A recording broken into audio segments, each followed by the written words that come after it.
This world, shaped by the existence of magic, had given rise to countless demonic caves and powerful demons.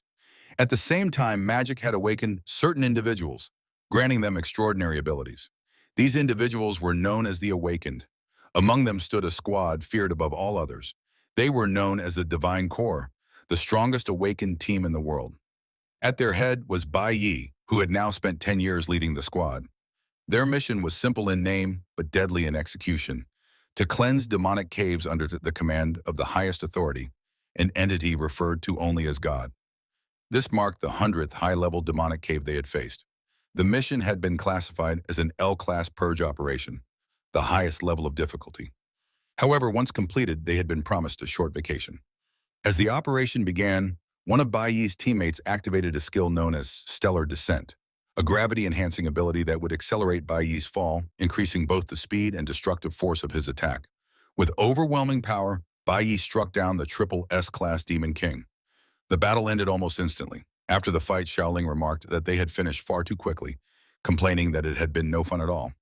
Ling Yue responded playfully, assuring him that she would find more demonic caves for him to play with later. Meanwhile, Lucian expressed concern.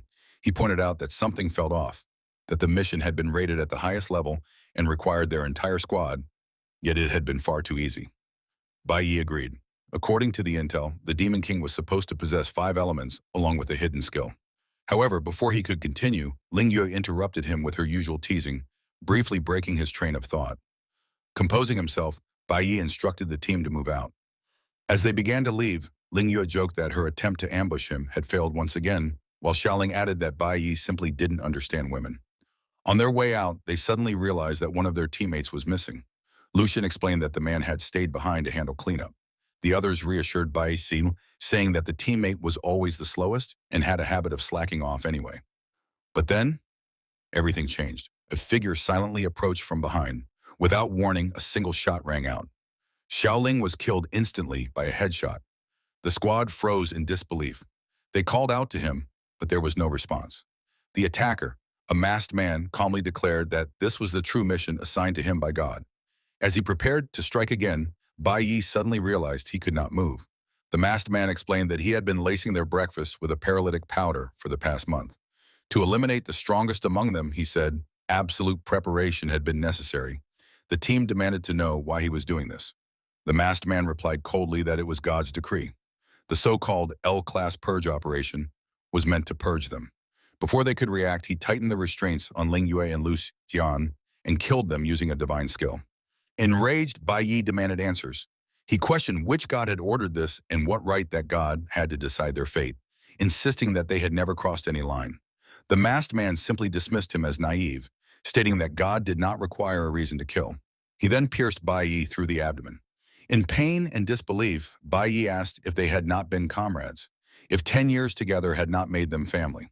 The masked man responded that Bai Yi still did not understand. From the very beginning, God had planned everything. They had never been anything more than pawns. He added that gaining their trust had disgusted him. With that, he ended Bai Yi's life with a final headshot. Declaring the mission a success, he left, planning to enjoy his vacation. But for Bai Yi, it was not the end. He found himself in a dark, empty space, bound by chains. A voice echoed, asking if he was willing to make a deal. Suddenly, he sensed a presence behind him. Turning around, he was shocked to see Belphegor, the very demon they had just slain. Confused, Bai Yi questioned how he could still be alive. Belphegor explained that a triple S-class demon would not die so easily. He revealed that they were now inside his soul domain, and that the entire Naiye kingdom served as his life force. Without wasting time, Belphegor proposed a transaction. He revealed his hidden skill, life regression, which would allow him to send Bai Yi back to the past and give him a second chance. Bai Yi hesitated, recalling the deaths of his teammates and the betrayal he had just witnessed. The anger quickly consumed him.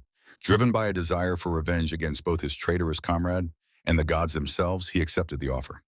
Belphegor was pleased with his answer and decided to grant him an additional gift. However, Bai Yi grew suspicious and demanded to know the price of such power. Belphegor merely chuckled. In the next moment, Bai Yi abruptly awoke. He realized that he had truly been sent back to a time before he had even awakened. A teacher's voice snapped him to attention, scolding him for sleeping and ordering him to stand at the back of the class.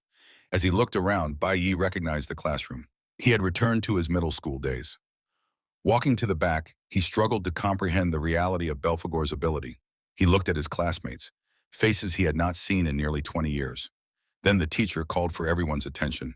She began explaining the 5 elemental powers in their world: lightning, flower, cloud, nuclear, and stellar.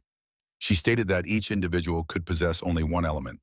Using herself as an example, she demonstrated the rare cloud element. She further explained that, depending on how an element bonded with the body, individuals would be classified into 3 roles: combat, support, or special.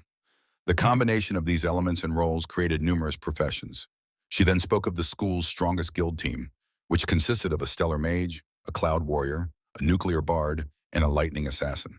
She reminded the students that they had already surpassed ordinary people by awakening their potential among millions. But today, she emphasized, was their most important day. There were nearly 100 known awakened professions. These professions were ranked from lowest to highest: dust, ember, abyss, and celestial. And each person would only have one chance to awaken. She concluded by telling them that their awakening would take place that very afternoon, and that it would determine their future status in this world.